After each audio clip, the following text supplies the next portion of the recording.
America. Well, anyhow, this webpage for Hebuano, that it's at hebuano.wordpress.org. Let's make sure this slide. Oh, there it is. Sure. Webpage? Oh, there's the webpage. All right. So the webpage has an introduction to Timucua. It has lessons. It has vocabulary. It has links. Maybe eventually links to Aaron's grammar, and we'll put everything in nice forthcoming grammar. Written for lay audience. Written for lay audience. Yeah. So it's addressing everybody with a gradual introduction to this incredibly complex language. This is also where I stored the link to our presentation. So on the website. Okay. So what we're going to do in our talk today is give a sort of reintroduction to the Arte of 1614. It's been a long time coming. The Arte was rediscovered after, in the late 19th century, as I'll discuss. It was unknown. Various other Timucua documents had been known for centuries at that point. I'm not sure of the exact dates of the rest of them. But part of the historical background, in 1595 or thereabouts, Flagler arrived in La Florida among the Wale. When there was an uprising against Spanish colonial rule, he fled. And he moves down to Fort George Island, which is in the northern part of Jacksonville today, which is called San Juan del Puerto. It was a mission established there. And the Safariba chieftain, which was just discussed. This is right across the river from the mounds that were being discussed, Shield Mound and Grant Mound. There he began learning the Bocama dialect of Timucua. The first translations of catechisms began a few years later in 1612. The 2 years after that, but probably well after he'd begun translating works with his native co-authors, as Aaron has argued, Aaron Alejandro, he produced a curious grammar that was partially published. We only have 79 published pages, printed pages. The rest is in manuscript, and we don't know how these two things came together because you can't print things in Florida at the time. They have to be printed in Mexico City. So presumably when he was back in Mexico City, it had partially been printed in 1614 because of the impressum. But maybe decades later, he was going back and putting these documents together. We're not clear on exactly when that happened. In 1620, up until his death in 1628, Flagler continued to publish various catechism documents. There's a great list on Aaron's presentation earlier. The fourth part was a new one that was published in the year, or new to us, that was published in the year of his death and was just rediscovered, as we'll discuss here. One of the questions that we have is when were the marginalia, which we're going to discuss, added to these documents? They could have been at any time between the publication of the printed part in 1614 and his death in 1628, because they are in his hand. In the modern era, the Arte was rediscovered and presented in Madrid at the Congreso de Valladolid. And there's a nice little card that details the first published grammar of the Indian language of Florida. In fact, it is the first published grammar of any Native American language in Eastern North America. It predates several other examples that we're talking about. Not Mesoamerica, of course. There have been many grammars at that point, but it predates all the other ones. It was edited for publication by Lucien Adam and Julian Vincent. In Paris, this edition serves as a primary source for all early grammars, including Gatchett, which was alluded to earlier, Mueller in 1888 in German, as part of a fantastic 4-volume book that encompasses all the world's languages to his thinking at the time. It's very, very fun. And Swanton also produced a grammar in the early 20th century, and then Granberry wrote a grammar, we call it that, in 1993.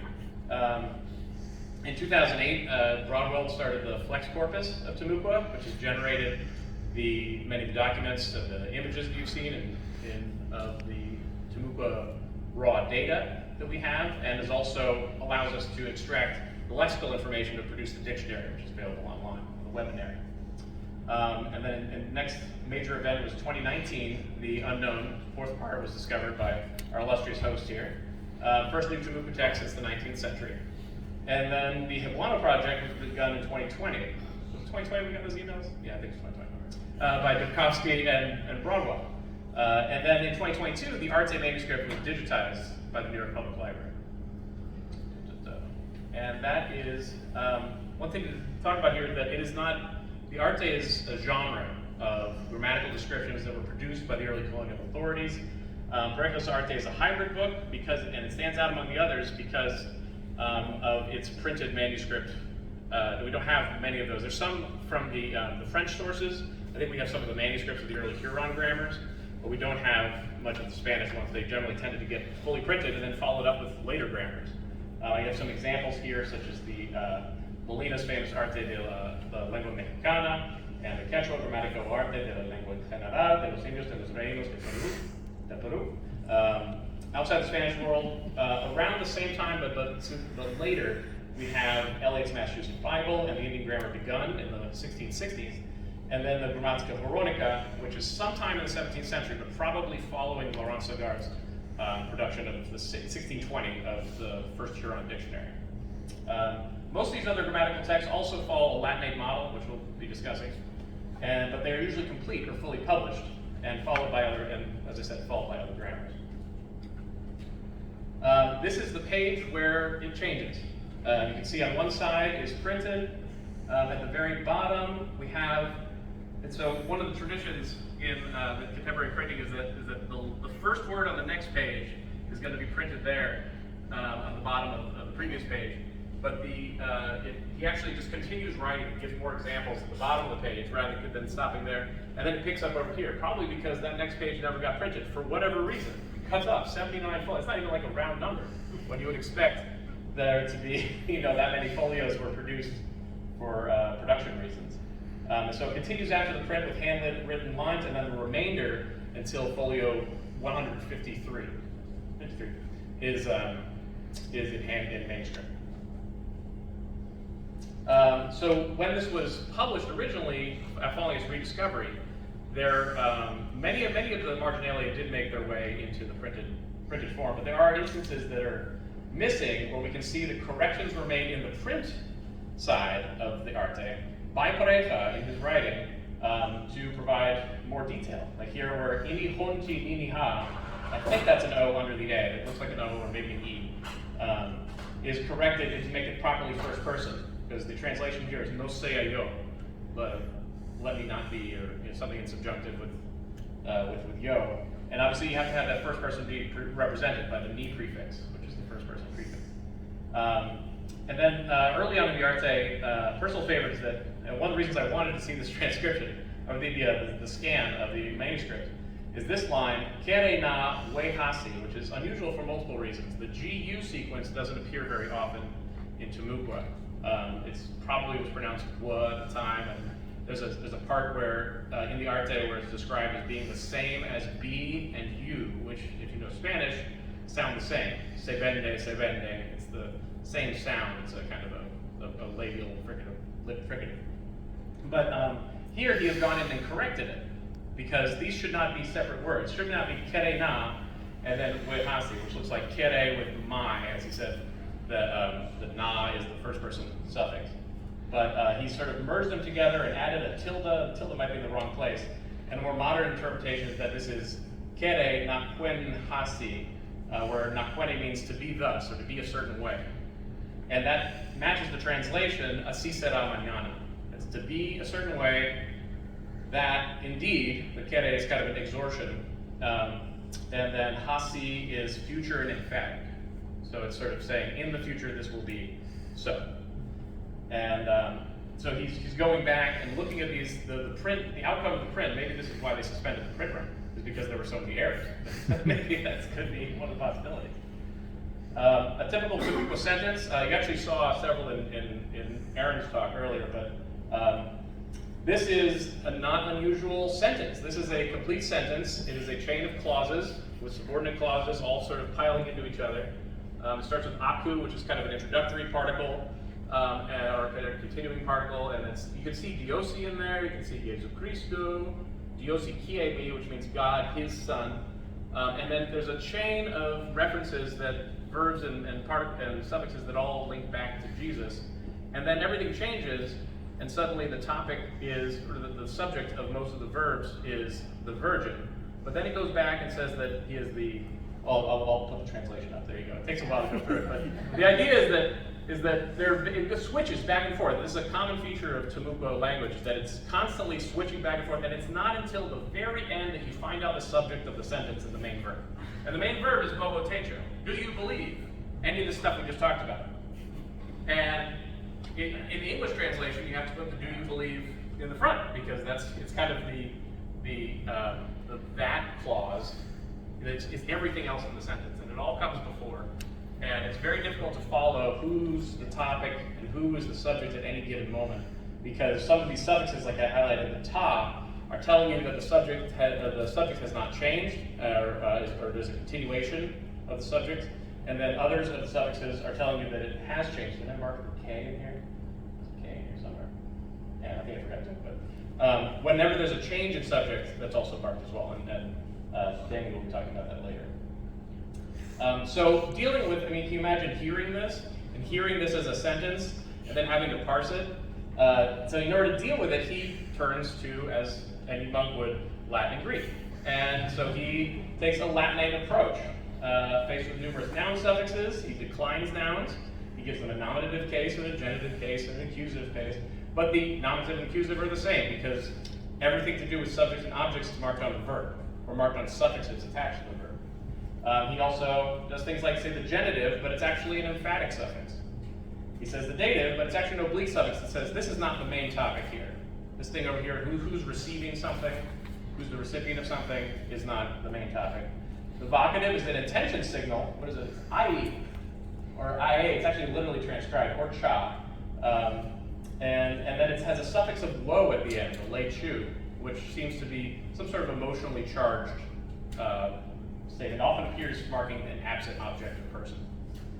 And then there's an ablative suffix, which is just a locative, which I guess is one of the uses of the Latin ablative, but it's the qua there. He does the same thing with the verbs. He actually starts with amo, amas, ama, except he does yo amo, tu amas, and ama. And this is descended from the long-standing tradition in Latin grammar of using amare, to love, as the basic verb of analysis. And it's also, if you take a Spanish course, it's usually one of the main verbs you use for analysis there as well. And so he frequently, throughout the arte, and there are many, many more examples that we could do here, uses the verbs huwaso, to love, and ho, which is a particle, plus mani, meaning to want, which means to love, but also to desire much, to explain tumupua. And he does the Latin paradigm of three persons, singular and plural, which we do in English as well. And this is very similar to, I was not sure what the chain of, whether they're both pulling from the Latin tradition, or whether he had seen other artes and knew them. He was in Mexico City, or at least in Mexico, and so probably had seen some of the artes of Nahuatl. And in Molina's grammar, the chasocha is a common example verb, which is from the same tradition. And see also the pseudo-Dionysian contrast between agape, which is huwaso, which is the love, it's to make, feel, desire, and eros, which is homani, to love greatly. The way he translates them in Spanish is amar versus querer mucho. So that right there is kind of the more desire-focused, yearning-focused, and the direct loving. And these are the two main verbs that show up in an innumerable number, and some probably ungrammatical forms, because he's trying to figure out the grammar and produces artificial constructions throughout. Some of them are here. Some of the differences from Latin conjugation that he has to deal with when producing his examples are that subject-object marking differs not based on the subject, but sometimes on the role of the person who is the subject and the person who is the object. So something like mine no ni huwaso te le, huwaso there is love. He loves me. Mine is probably here, it's a reverential pronoun, so it probably means God. Versus diosima huwaso tala, I love God. And here, the reference to I is contained in the ta, and probably a hidden N that was lost or elided in the spoken language. That says I love God. So the I is a suffix instead of prefix. And the same thing happens also with you love. Chi huwaso tele, you love, tu is chi. But then when you love God, it has to change to naye, which is the suffix form of the subject. And these are some of the major differences from the way that Latin operates, the way Spanish operates, that you have only suffixes, and on the verb only the subject is marked. The object can be prefixed, actually, to kind of the opposite, or similar in some ways. the object is prefixed like le or me, can be the object of a verb in Spanish. But, and the other thing that happens is that he gives many one-to-many translations. So aquel va, that one goes, with a declarative suffixes, but these are all different kinds of declarative suffixes. One is the previous section is declared to be the Ufera dialect. Another one is the Potano-Temuco dialect. Another one is possibly a variant of la with a na at the end. The other one seems to show up in quoted text, leto. Mineno is a topicalized example as opposed to just a standard statement, something that's topical. And mitele is a non-causal form where it's in the middle of a sentence rather than the end of a sentence. So it's some sort of assertion or statement that happens in the middle rather than at the end of the statement, or the full sentence. And then mitele tona, I haven't figured that one out yet. Do you have a theory on that? No, okay. And then vosotros amais is another example y'all love. He gives several similar suffixes, and here they vacillate between, what's interesting, the third one, chihobuaso tanake, has two forms of, actually that one is y'all love you singular, because nake marks the you plural, that's the y'all, and the chi in front is you, just you, not you plural, just you. And so it's interesting, because I think he was very confused by, sometimes, about when you use the prefix and when you use the suffix, as are we reading the grammar and the corpus. It causes problems a lot of times. Another interesting mismatch from the use of Latinate and Greek grammar is that he describes gerundios sin gerundios. There are no gerunds of the Spanish type in his translations, or not many anyway, but he uses various situations where he describes something as a gerund, a gerundio, but he does, it's sort of a grammatical inertia from the Romance languages that expects certain categories that just don't exist in Temuco. It does the same thing, but through totally different means. So for example, he describes Hela, Henaku, and Hena as gerundios, but they aren't translated on the side of the Spanish gerunds. You see it on the bottom, it says, tiempo es de amar, it's time to love, which is a good sentence to know in general, and in Temuco in particular. And then, so I think what he's referring to here is the gerundive construction, which is familiar from Latin phrases such as Carthago delenda est, Carthage must be destroyed, or memorandum, that which must be remembered, right? So all of these have a must and a should, and he uses it in several cases. He also uses it to talk about a purpose clause with a tequa, which he describes as a preterito imperfecto. It's a past uncompleted. It's a probably better analyzed purpose clause, which is what it should say there. And so there's various cases where he's using these categories from Latin, but he is applying them to Temuco, which works in a completely different fashion. And then at various points, he just changes his mind. Like there are wide parts of both the printed and the manuscript material that look like this, where he has completely rewritten things. He's deleted extra morphemes, extra suffixes that he doesn't think he actually needs. And Dave's going to talk about some of those particularly. Yay! Okay. So, I'm going to start with sort of like a simple example, I guess. So in Romance languages, and I guess English too, we have these structures, or this particular structure for describing future events